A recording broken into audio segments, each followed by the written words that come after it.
religious more bullshit. religious end to these incredible 2 days than to bring together these two people, both of whom I think many of us here admire greatly, and who have a real, very significant topic to discuss. It's hard to think of a more significant one, in fact. Ayaan Ali, for those people who are not familiar, has had an extraordinary life story.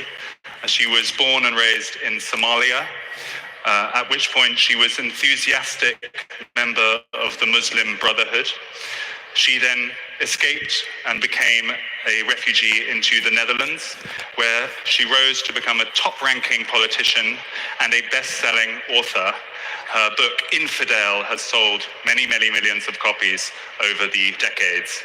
And during that time and in the years since, she became synonymous with the new atheism movement. She renounced her Islamic past, and if you actually look up new atheism, there are the four horsemen, as they are known, and then straight after that is Ayaan Ali. So she has been absolutely integral to that movement.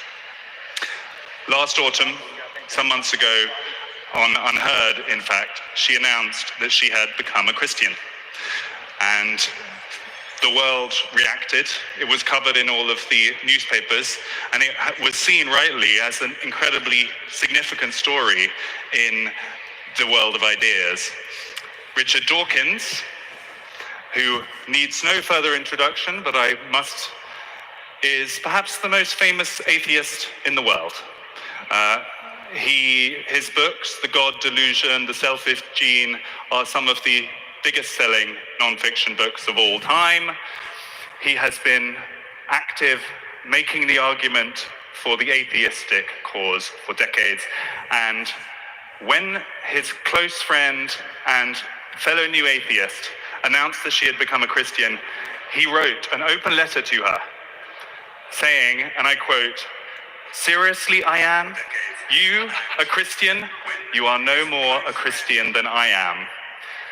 We're bringing them together for the first time to have that out and have that conversation. So please, to begin with, welcome to the stage, Richard Dawkins.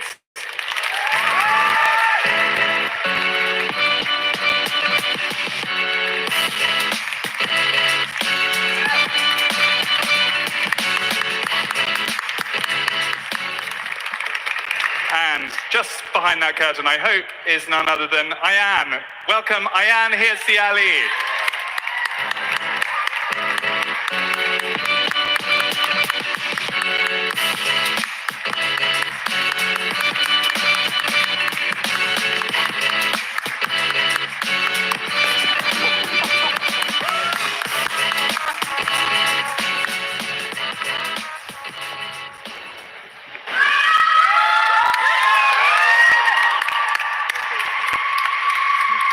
Great to see you, Ayaan. Welcome.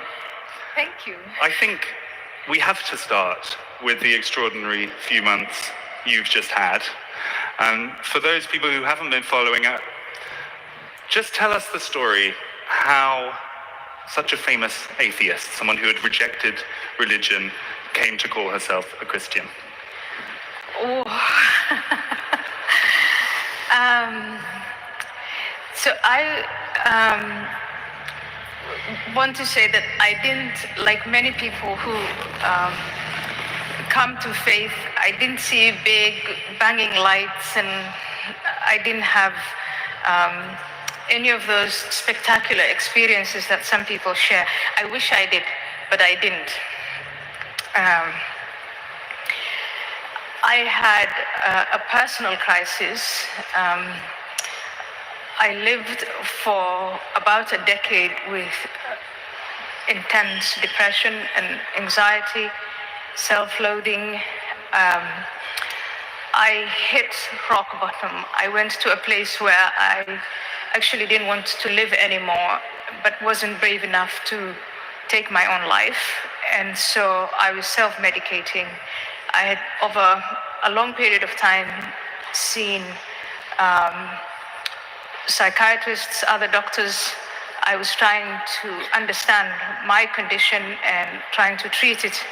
with the help of pure evidence-based science. And in January, February of last year, I saw one therapist who said, perhaps it's something else that you have, and she described it as spiritual bankruptcy. And that resonated with me, and having reached a place where I had absolutely nothing to lose, I prayed, and I prayed it desperately. And for me, that was a turning point. And what happened after that is a miracle in its own right. I feel connected to something higher and greater than myself. I feel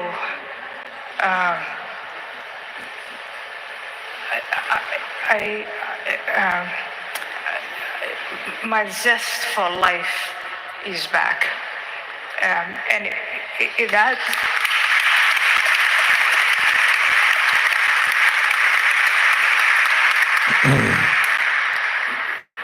and that experience has filled me with humility, I have to say.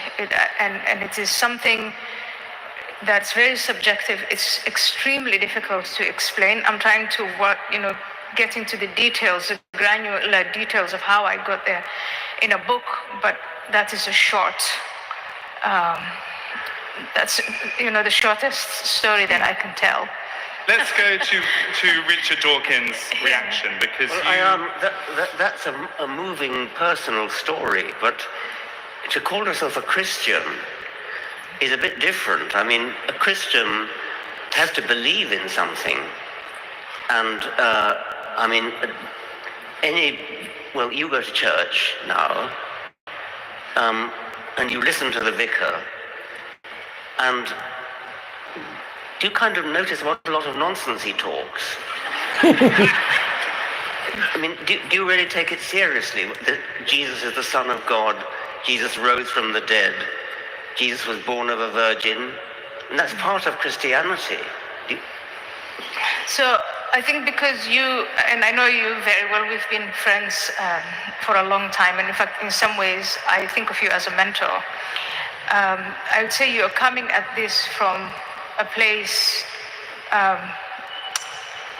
of there is nothing. And what has happened to me is I think I have accepted there is something.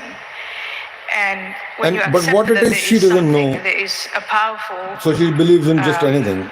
That's the problem, guys. For me, the God that turned me around, I think what the vicar is saying no longer sounds nonsensical. It makes a great deal of sense.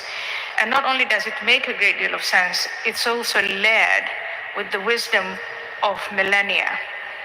And so, like you, I did mock faith in general, and probably Christianity in particular, but I don't do that anymore. And again, that is where the humility comes into it, is it doesn't seem, in 2024, after I went through that experience,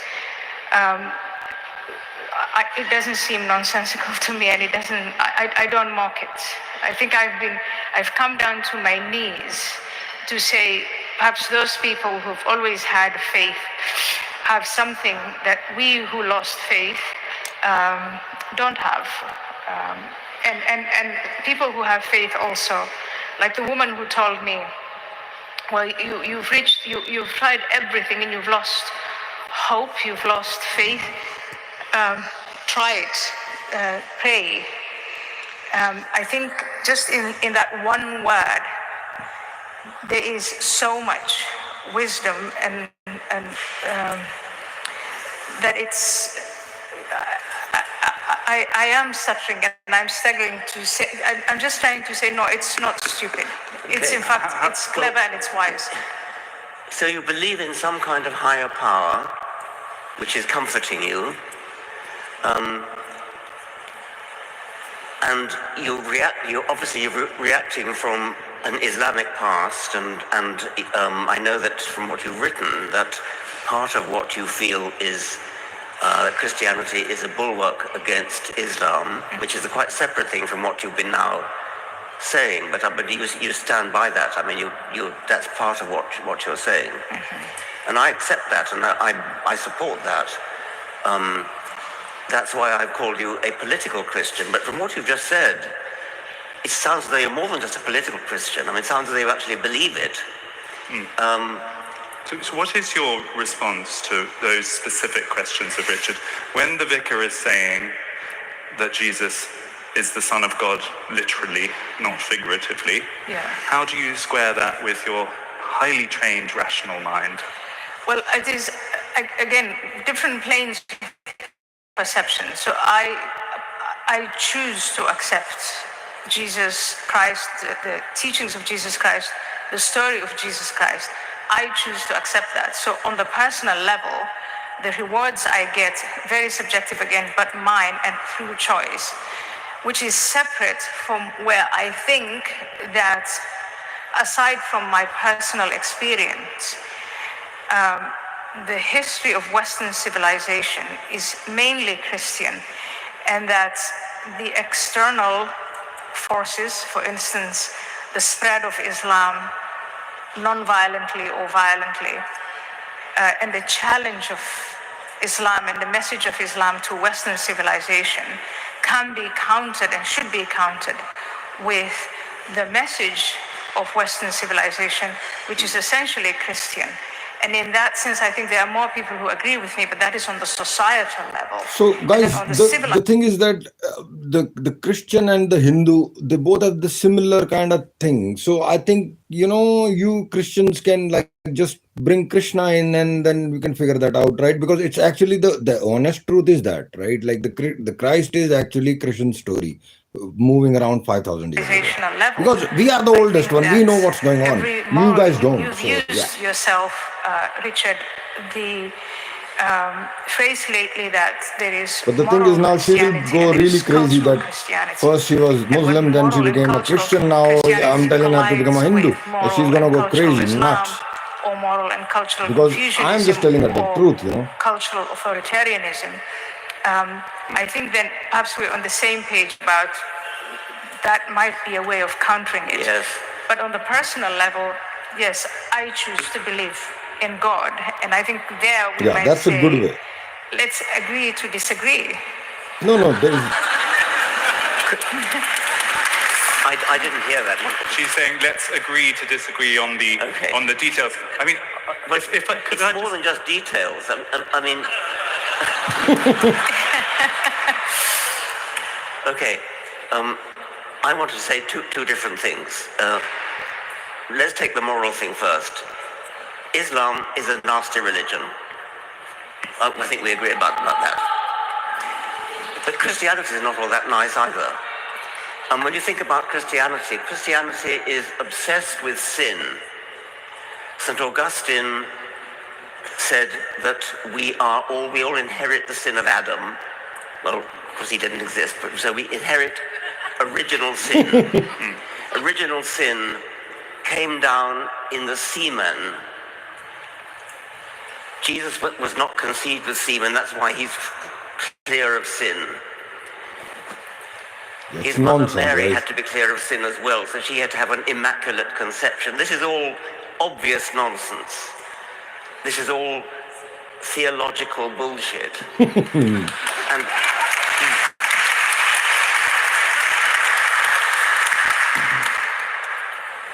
the idea that humanity is born in sin and has to be cured of sin by Jesus being crucified, Jesus being punished for all our sins.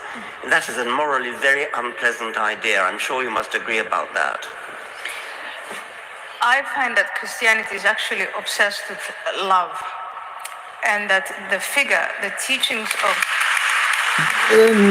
well, it's very, not, I don't know. The read the book, My Big Toe, that is what... I'm a brand new Christian. But what I'm finding out, which is the opposite of growing up as a Muslim, the message of Islam, but the message of Christianity I get is that it's a message of love, it's a message of redemption, and it's a story of renewal and rebirth. And so Jesus dying and rising again, for me, symbolizes that story. And in a small way, I felt like I had died and I was reborn. And that story of redemption and rebirth, I think makes Christianity actually a very, very powerful story for the human condition and human existence, and the pain of suffering, but also our internal, the recognition of what you call sin, but perhaps the character defects, that both good and evil are there, but that both good and evil are in us. I think those teachings in Christianity are far more powerful and have led to, I think, the flourishing of Western civilization, compared to, say, growing up as a Muslim, when I was taught that really the only way for you to be faithful is to fear, naked fear, and to have these sets of obligations which you basically obey. And that was very much about power, about it was centered around hellfire and all of these other things. And so Christianity, as I experienced, I'll give you an example. When I was an atheist and I was going all over both the United States and all over Europe, mocking Christians, making fun of them, making fun of faith, as you're doing now, dear Richard. Well, Richard is not making fun of it. He's being honest, 6 to 7 men at any given time protecting me, armed, from things that I said that were offensive to Muslims, or Muslims thought were offensive to them. Christians were writing me letters saying, we're going to pray for you, you're misguided. And I think that alone defines for me the distinction between main Christianity and mainstream Islam. Well, I must say, I've never met a vicar that I didn't like. I mean, they're always very, very nice people. Yeah. But nevertheless, the stuff they believe is obvious nonsense. And you have to take the whole package, because, you talked about Jesus rising from the dead. You don't believe Jesus rose from the dead, surely? I choose to believe that Jesus rose from the dead. You choose to believe it? Yes, and that is a matter of choice. And so it's a belief, it's not true. I think it has to go back to, is there something or is there nothing? And I think so the problem is that there is nothing. Obvious problem. Yes, for years I agreed with you, there's nothing.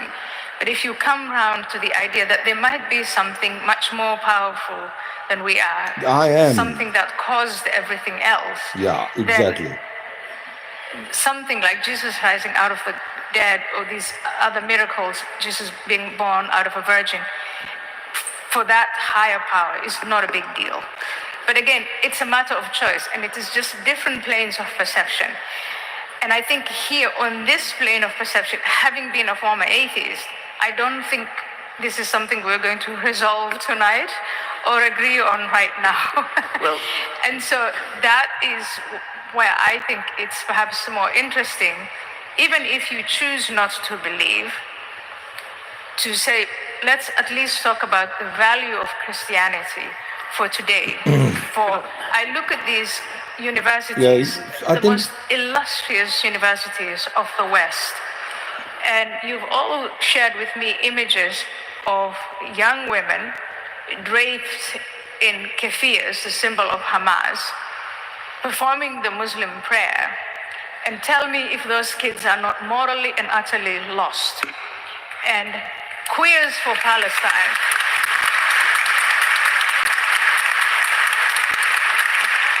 So while you and I and Stephen Pinker and all of those wonderful people were locked up in our ivory towers, let's ask ourselves what was happening on the ground, because in the last 6 decades, we pretty much demonized Christianity and the teachings of Christianity out of the public space, out of school, out of universities.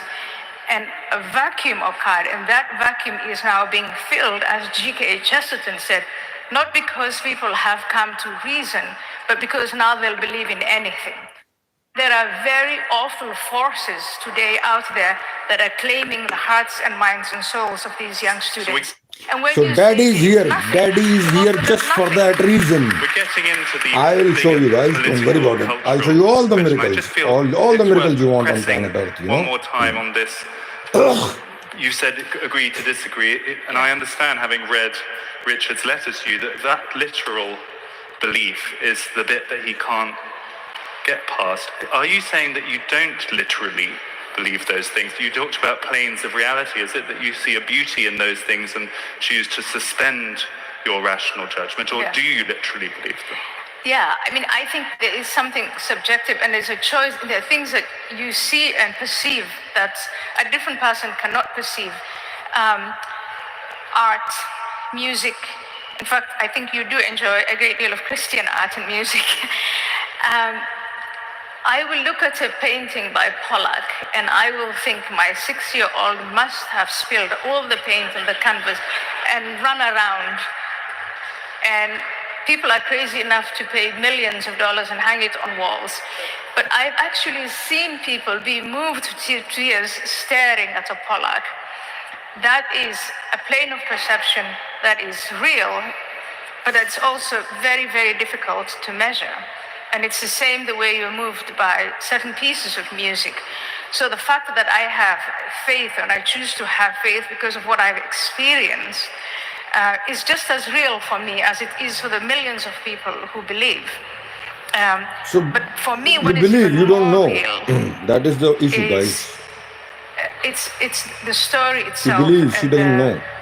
The wisdom in that story, the morality that has come out, that has evolved out of that story, the internal debates of millennia long and everything that we inherited from it. It's just too casual to cast that aside. And when we've done it, I think we have caused ourselves a great deal of damage. Richard, having heard that story, that moving story from Ayaan of clearly how her conversion has helped her, and also she's explained in beautiful words the mode in which she believes it, do you still say you are not a Christian? No, not at all. I came here prepared to persuade you, Ayaan, you're not a Christian. I think you are a Christian. And I think Christianity is nonsense. You have to be, I mean, you appear to be a theist. You appear to believe in some kind of higher power. Now, I think that the hypothesis of theism is the most exciting scientific hypothesis they could possibly hold. And the idea that the universe was actually created by a supernatural intelligence is a dramatic, important idea. If it were true, it would completely change everything we know. We'd be living in a totally different universe. Now that's a big thing. I'm sorry, but it's bigger than personal comfort and nice stories and things. So Richard, if I have to tell you that we had Ramayana, which was 12,000 years ago, where the guy had all the spiritual or supernatural things. We did it, and we have the written and oral and all those references. Would you believe it or not? And if you won't believe that, okay, then we have Dwarka or Christian story. Same thing, so many miracle stories. Would you believe that or not? Then there are like 24 avatars, and now I have the live one for you, and I am here just for that reason, to show you all the miracles you need on the planet Earth. Look at my YouTube, I'll show you all the miracles, guys. Invented the laws of physics, it invented mathematics. And that is a stupendous idea, if it's true. And to me, that simply dwarfs all talk of nobility and morality and comfort and that sort of thing. So would you have preferred for your erstwhile new atheist colleague, Ayaan, not to have converted? Having heard her story, would you rather? No, I wouldn't say that. I'm just saying that religious belief is bigger than what gives you comfort. Or it's bigger than morality, it's bigger than what gives you comfort, it's bigger than what gives you a bulwark against Islam. It's something huge, it's something terrific, and it's false. Are you not moved at all to, she mentioned planes of reality. Is it for you entirely black and white, whether those kind of stories are true or not. It feels like Ayaan is saying that she chooses to believe them because she accesses some kind of greater truth via them and is less interested in the details. You're not softened at all on that? Well, I'm softened by a personal story, and I'm softened by beautiful music. I mean, I'm softened by St. Matthew Passion, and not just the music itself, but the story behind it. It's a very moving story, and I'm moved by it in the same way as I'm moved by great fiction. It is fiction, and one of course can be moved by fiction. I think Ayaan has described me as the most Christian person she knows, and yes. And that may be true in certain senses, in a cultural sense, and I certainly, when you say, excuse me, when you say Christianity is a religion of love, Jesus, I think, was a very, very great character, a very loving character. The bad things about Christianity actually stem mostly from what came afterwards, and Paul and the other Christian apologists who came up after him. So you cannot allow the possibility that Ayaan has access to truth that you yourself have not seen. It is a scientific hypothesis that there is a supernatural creator, and I don't see how you can get to that from feelings of personal comfort or feelings of political necessity. You have to get to that from thinking. And that brings us to consciousness. So first of all, the hypothesis itself, which even if you don't allow for separate religion... all you 8 billion people cannot reach to me, right, without dying. That's a fact, right? So I have to come here in the game to explain you what the fuck going on, you know? Aside, the hypothesis of where did all this come from and how did it begin? Again, there is no consensus on that. There is no consensus on what consciousness is and what all that entails.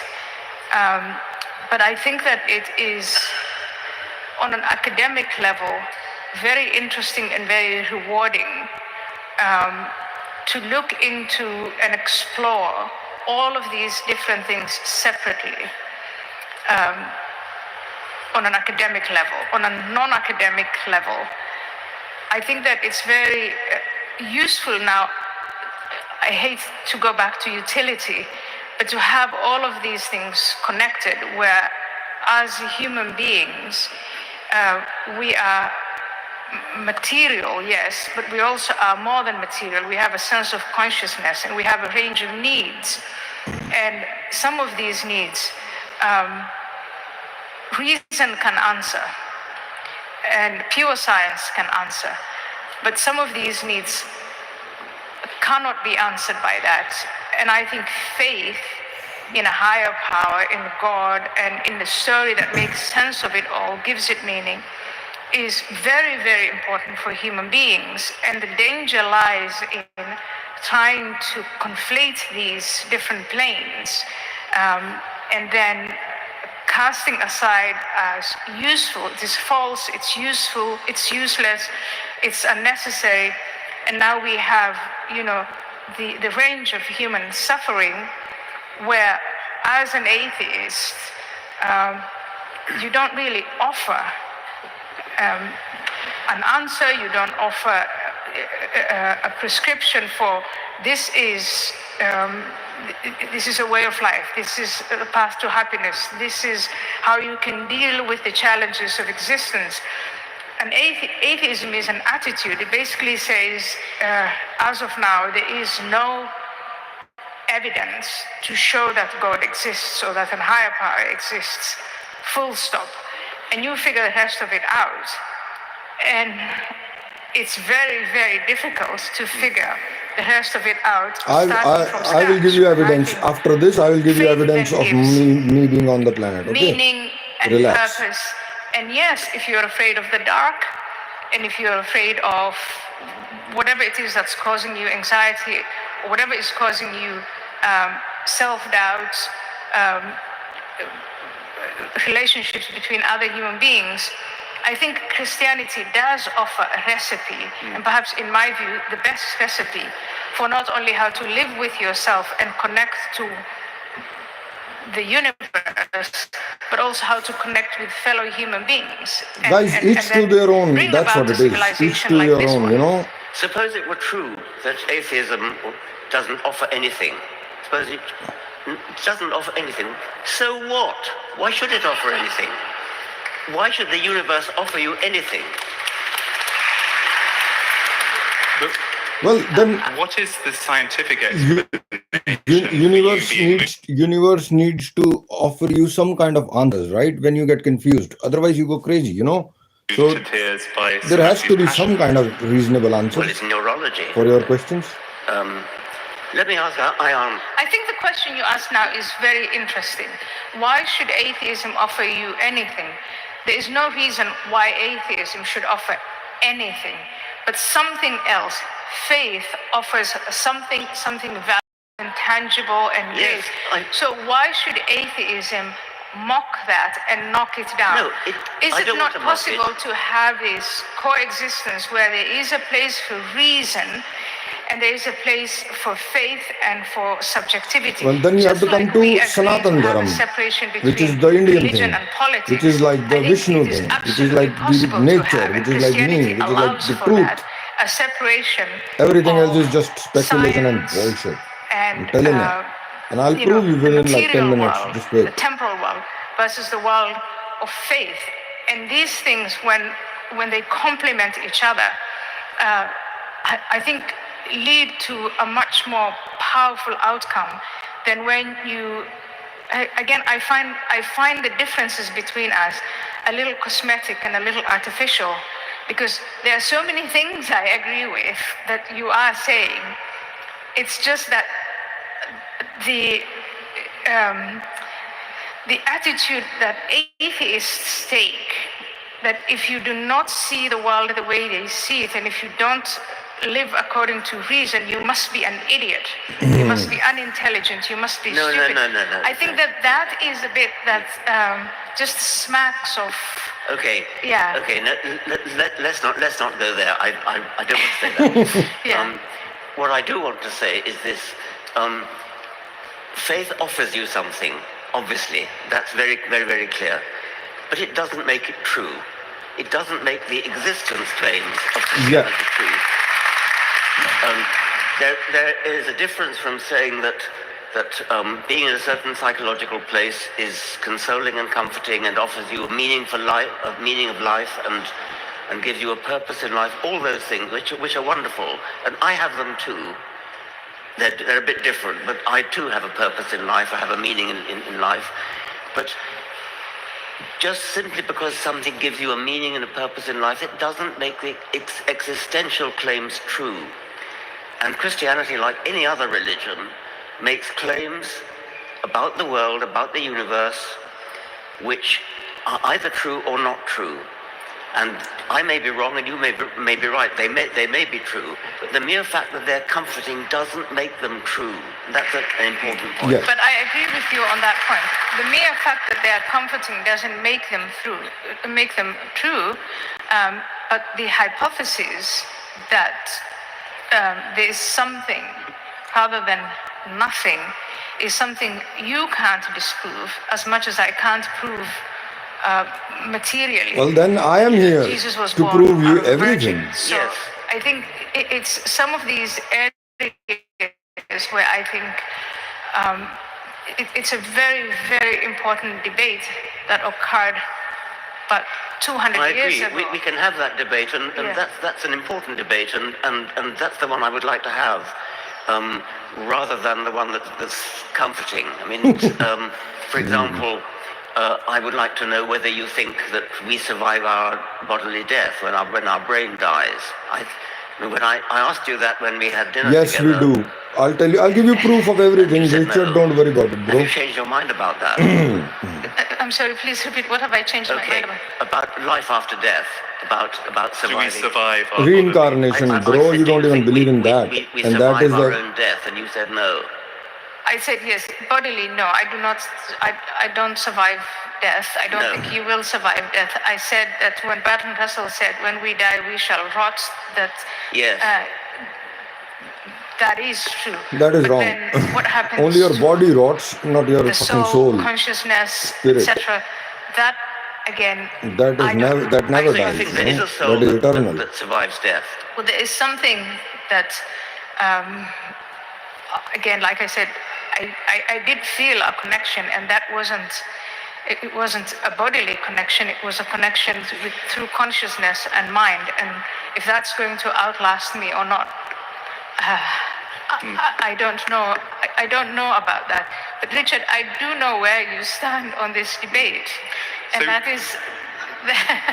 we could spend the next half hour going through different theological points and seeing whether Ayaan agrees with them or not. But there is this bigger cultural, societal impact point that you've really been in the middle of, Richard. You came out as a cultural Christian, or at least... I didn't. I mean, I've been a cultural Christian all along, and I've never said anything else. There was a lot of social media excitement recently that you had decided, or you had confirmed that you were a cultural Christian. This is, I suppose, the political Christianity point that Ayaan has also been making. If you accept that there is utility to faith at an individual level and at a societal level, how do you feel about what you have done and your fellow new atheists for the past few decades in so enthusiastically dismantling it? I am so much more wedded to the importance of truth that I don't regret anything. Yeah. I do think that if, for example, in Africa, there are missionaries, Christian missionaries and Muslim missionaries fighting for people's loyalty, and I'm on Team Christianity where that's concerned. And so politically, if you have to have a religion, Will you explain that to us a little bit more? If you have to, I don't believe you have to have a religion. I think it's patronizing to suggest that people do need a religion. But if they do need a religion, then I'd rather it was Christianity than anything else.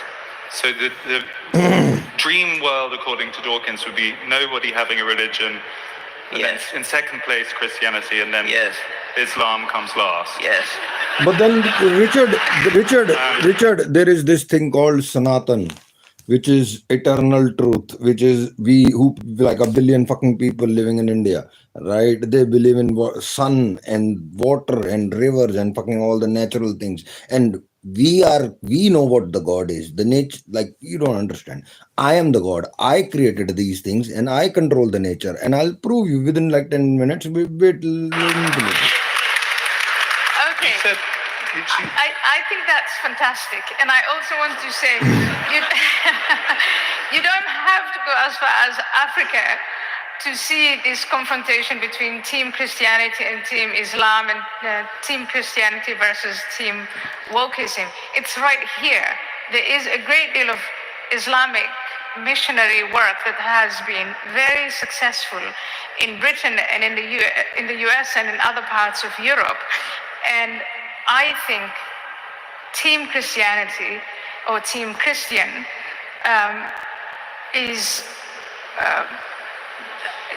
is less confident here in the world of Christian civilization than, say, in Africa. And I want to go one step further and call upon Team Christianity to counter this message, because it's a very powerful message.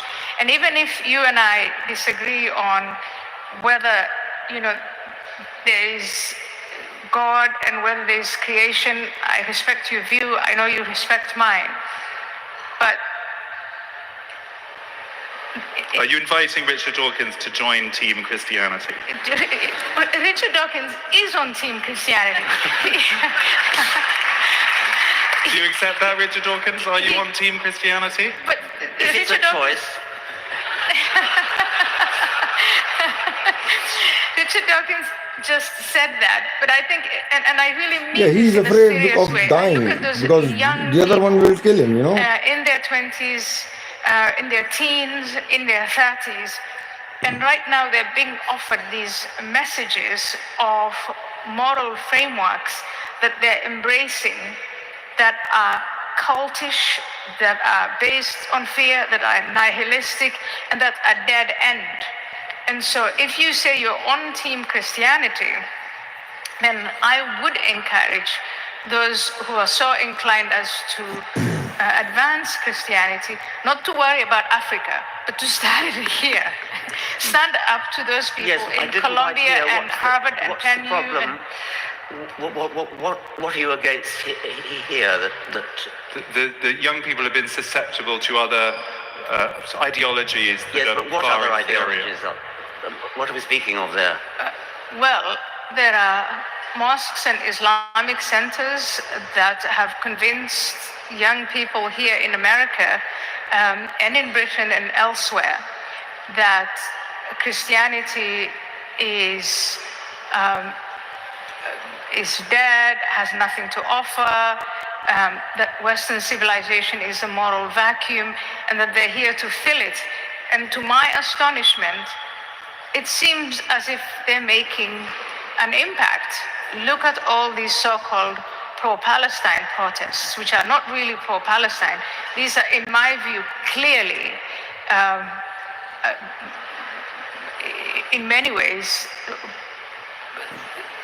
you know, they're adopting the religious frameworks of what I see is not so in the 1960s. That's a different story. What you're seeing now is a moral vacuum that is being filled, a moral vacuum left behind, untended by And what is your answer to that? Are you hoping for some kind of Christian revival then? Are you now, having been a famous new atheist, would you now be a Christian evangelist? I think, I don't know if you should put it that way. The way I would like to put it is, you have this amazing civilization, you have these amazing societies, and it is pretty frightening to see that the best and the brightest are converting to the mind virus of wokeism and the mind virus of Islamism, and that So as this is called atheists, this is called when the truth, or it's the whole thing, yada yada hi dharmasya, which means that when the truth will be in danger, I will come back on earth to prove that what is no one truth even seems to have and what is woken up false. to the idea.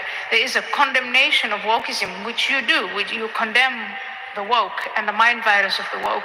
You condemn radical Islam. But I think, what do we then have to offer to these young people who are seeking something? Your daddy, rational, you offer secular humanism. your daddy, daddy is here. Enlightenment values. Rational. So do you share Ayaan's diagnosis, the mind virus of wokeism, as she puts it, of Yes. Islamism's return to Yes. parts of the West? And Enlightenment humanism doesn't seem to have resisted that advance very successfully. Well, let's press it harder then.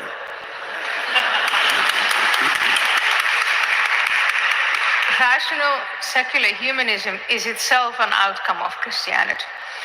And Well, I think I don't buy that. it starts with the admission that rational secular humanism, the Enlightenment was able to take place within that Christian context. And it is a product of Christian civilization. It didn't happen in China. It didn't happen in the Middle East. It didn't happen anywhere else. It happened in these disputes between Christians. And I think part of that story and that whole history is one that needs to be celebrated and told and given to these young minds. And I think where you have a vacuum, something is going to fill it. And well, I will fill you. Don't worry about it. Rewards that I reap from Christianity and that you reap from Christianity. I think there is the societal and the civilizational context where this thing is going through the cracks, and without a counter message, a spiritual counter message, I think Your we're daddy will give you all very, messages. very Don't worry bad about and it. very, very serious. It may be true historically that rational secular humanism grew out of Christianity in the sense that historically that's where it came from, but because there's a reaction against Christianity rather than having been in concert with Christianity. But even as a reaction against Christianity, the advances that we have made are rooted in that story. And my objection to throwing the baby out with the bathwater is that if you create this disconnect so that young people they haven't been told of those debates, they're reading works that tell them that everything that the white male Christian left behind is exploitative, it's destructive, it has to be replaced with something else, it's settler, colonial, whatever. It's being cut off from the roots of that civilization. And I think part of the reason why that vacuum came about and it was possible was because of this casting aside of Christianity and this attitude within atheism that if you say reason, everybody will suddenly start becoming reasonable and think reasonably. And in that sense, that's been a mistake. G.K. Chesterton was right. Do you? Yeah. So she's saying that don't be reasonable. Having been part of the new atheism movement, having preached atheism from that pulpit?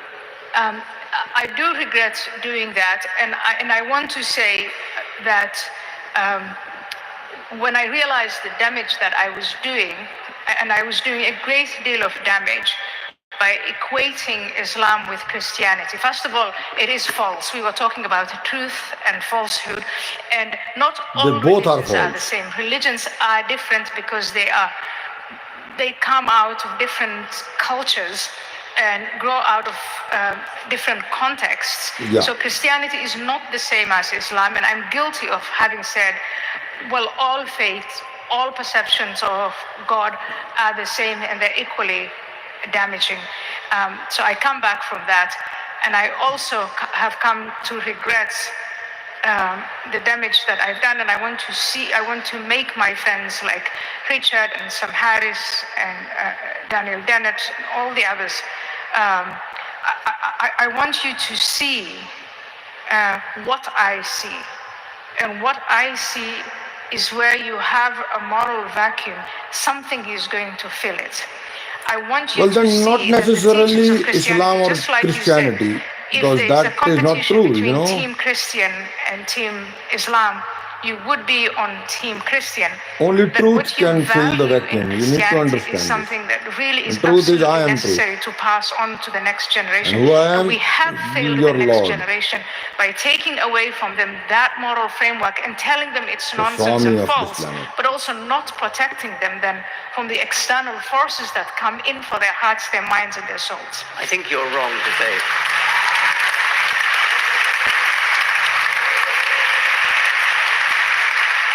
I think that you're wrong to differentiate Christianity from Islam in that sense. I mean, they all these Abrahamic religions, Judaism, Christianity, and Islam, they have the same holy book. They believe in hell. They believe in a dictatorial God. They believe in so much that's similar. The problem with Islam is that it's 700 years out of date, and Christianity has moved on. Thank goodness, and mainly because most Christians don't actually believe it anymore. I mean, they don't take it seriously. The problem with Islam is that they take it seriously. They believe in their religion. They actually will fight to the death for their religion in the way that Crusaders used to. And thank goodness they no longer do. Christianity has grown up, has grown Yeah, out of that's what I like about Christians. You know, they are smart people. They know what the truth is. You know, and they will find out who I am. Charge that atheism movement, that dismantling, has left a whole generation inadequately equipped to deal with the forces that are coming at them, and that's what she's saying. We have secular humanism, we have rationality, we have moral philosophy. Moral philosophy is how we decide which bits of Christianity we like and which bits we don't. Which bits of the Bible we take as being moral and which ones we don't. We cherry pick.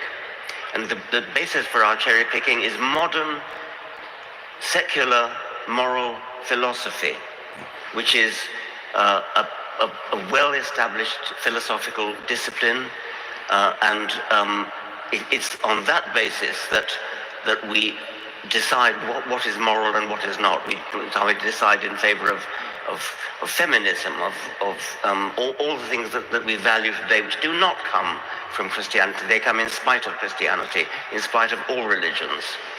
So what is your diagnosis for why that has come about? Why so many people do seem to be so lost during this secular age? If it's not the fault of receding religion, why has it? Well, I'm not quite sure what we're talking about when we say this moral vacuum. I mean,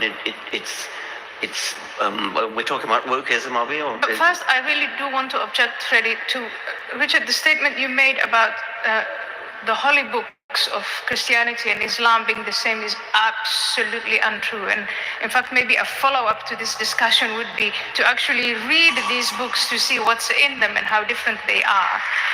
And no, don't read them. Literally go mental if you read any of them. The characters of Jesus and the characters of Muhammad are absolutely radically different. I totally agree with that. Yeah, but that is why the holy books are not the same. The story is absolutely not the same. They are different. And yes, each one of them makes a claim to being an Abrahamic religion. And there I do have to do a little bit of reading up on Abraham.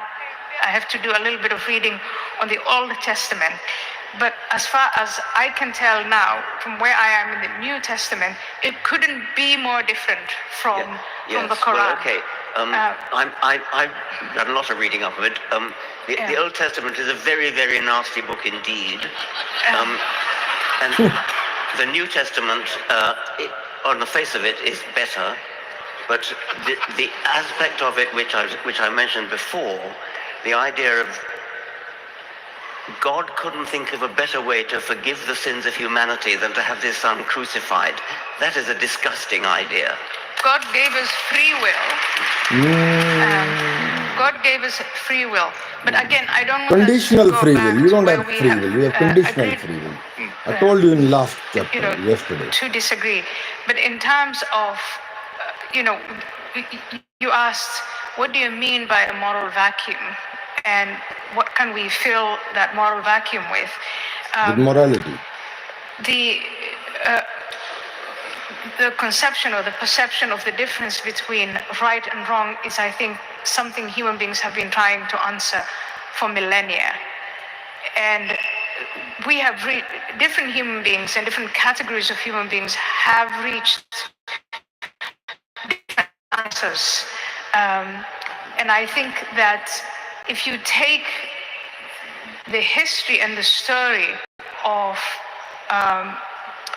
the moral story of this civilization, if you say, well, it's useless, let's mock it, let's cast it aside, what emerges is a generation of young people growing up who haven't been provided with their Christian or their Judeo-Christian moral framework, and they also, for some reason, haven't been given what you're saying you're offering now, which is a moral humanism, or I haven't seen any kind of organized, in the way religions are organized, temples of reason and people dedicated to delivering a message of morality to young people.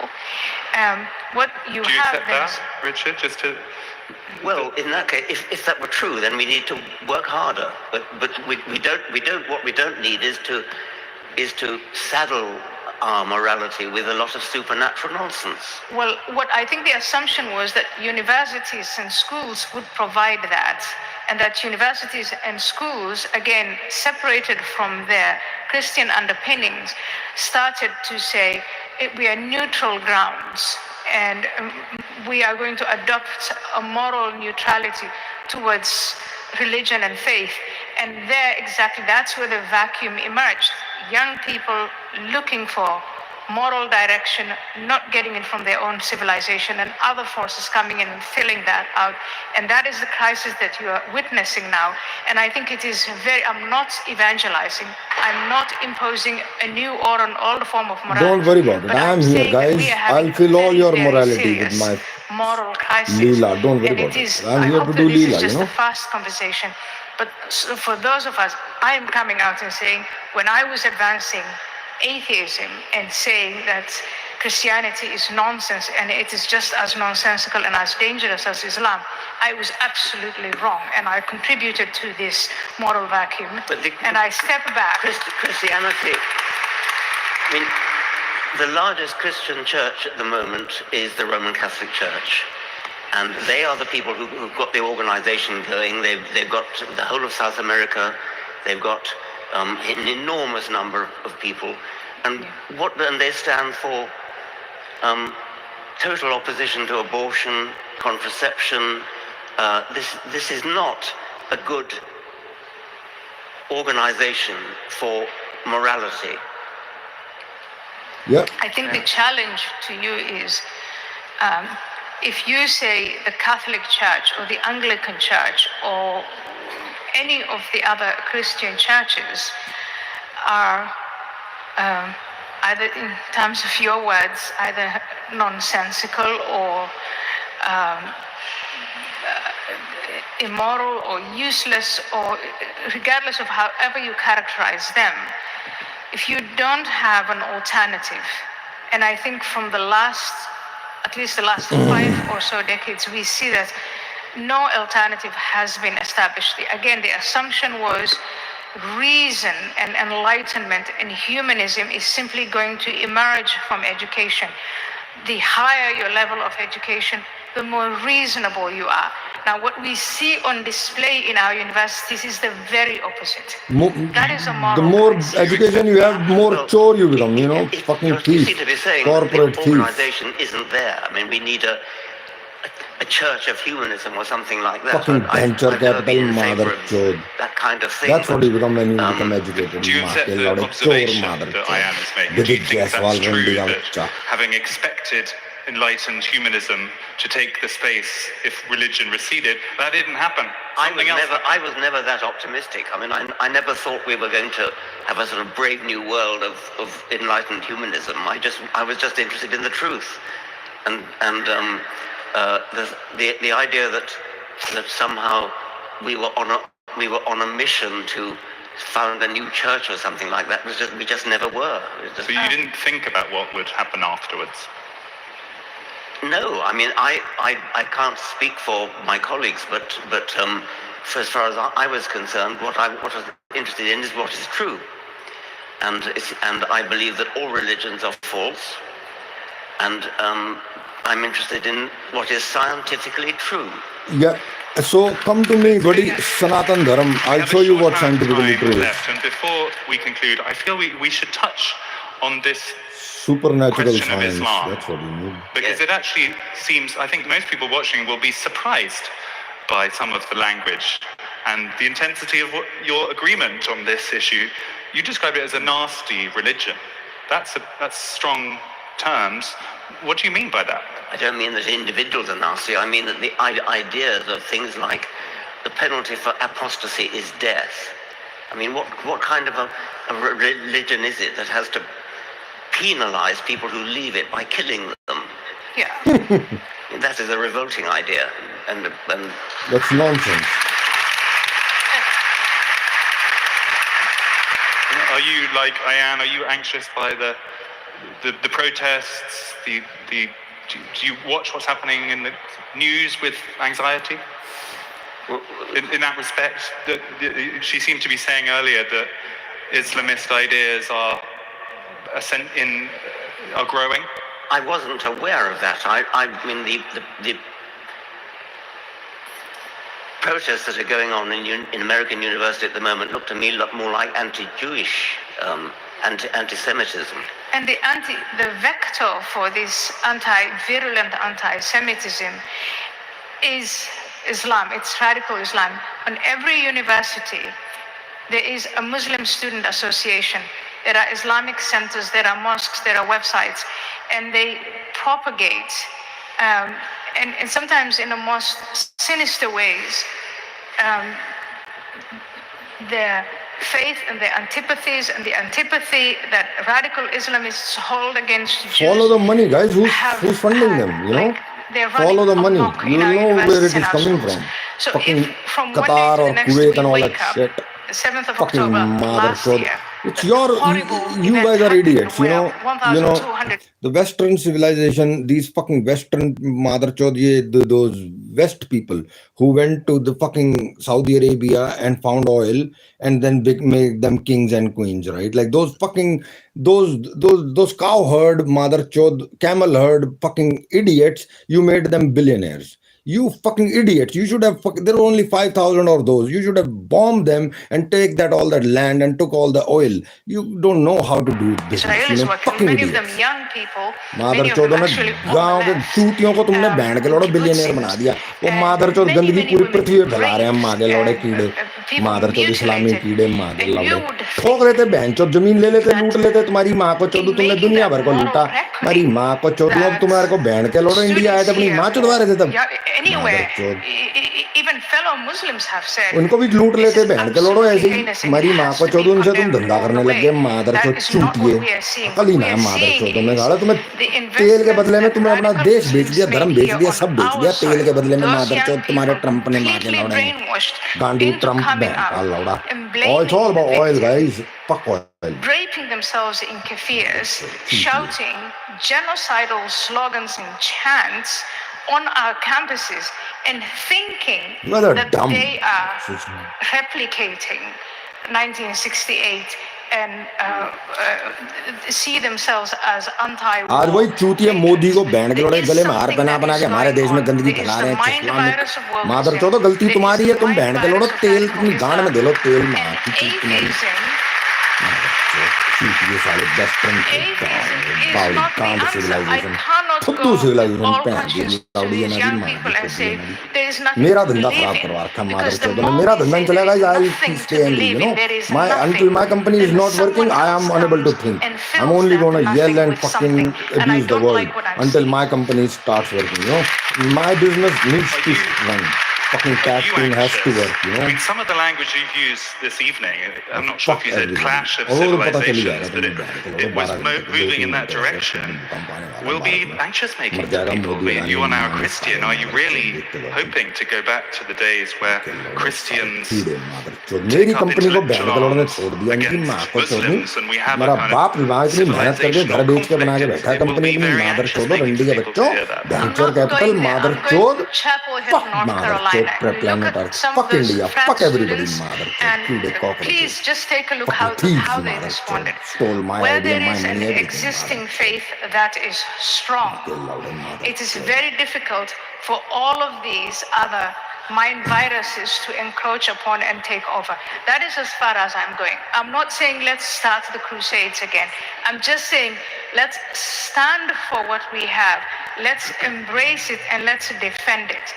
And to defend it, you have to have a counter message.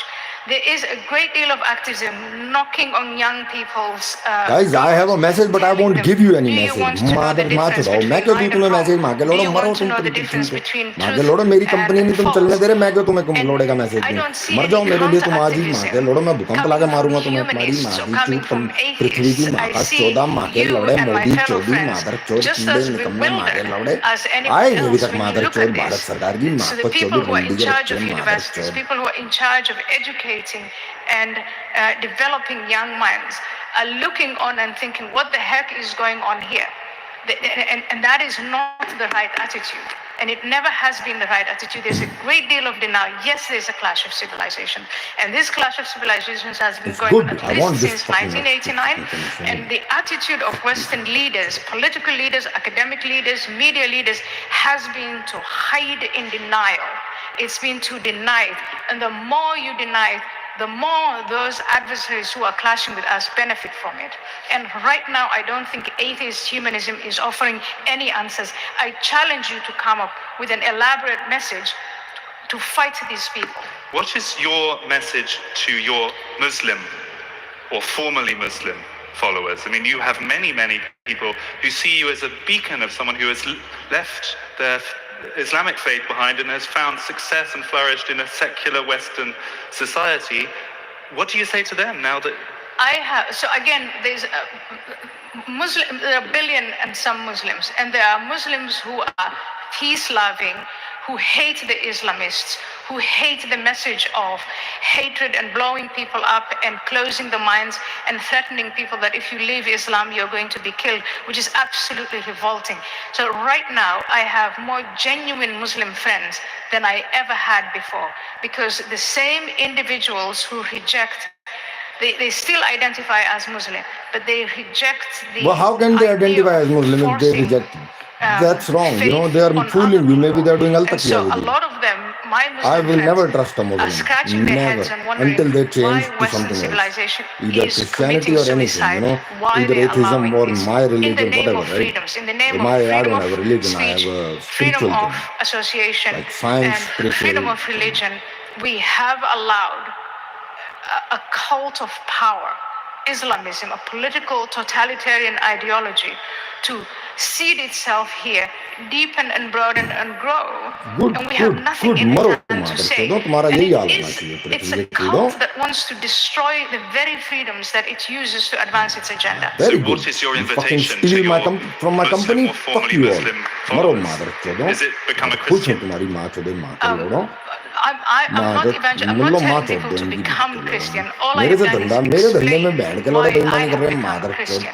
I'm not saying to fail. I did say at one point in 2010, you know, if you're a good person, leave Islam and told the Catholic Church, why don't you win hearts and minds that way? That is not what I am saying today. But I am saying to those fellow Muslims, I'm in a club with the Clarity Conference. It's Muslim reformers, ex-Muslims, people with a background like mine. And what we do is, fuck Indian government. if nothing else, just make you aware, if the world is ruled according to Sharia, if the people who are advancing this cult get what they want, we are going to see women caged up. We are going to see beheadings. We are going to see civilization go down the drain. They've demonstrated it over and over again. Al-Qaeda has done it. ISIS has done it. Hamas is doing it today. I think that we need to come out of denial and see as plain as daylight and as plain as they keep showing us all the time. If they prevail, this is what they're going to do. Ask the citizens of Iran, ask the citizens of Saudi Arabia, ask Mali, Nigeria, under Boko Haram, Al-Shabaab. Pakistan, That is India, when they Bharat, win, they are going to subject so, us to the same barbaric and heinous crimes that they subject to those whom they prevail over.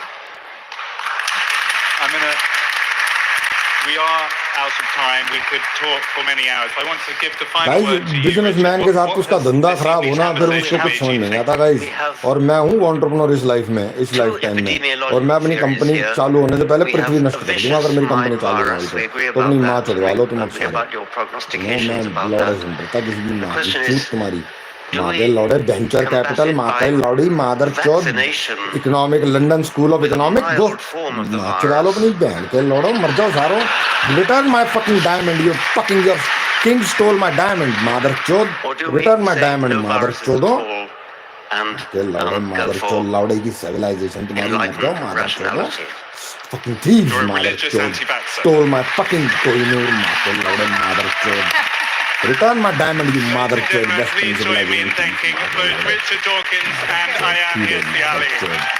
London mother chode, chore, maka, lauda, king chore.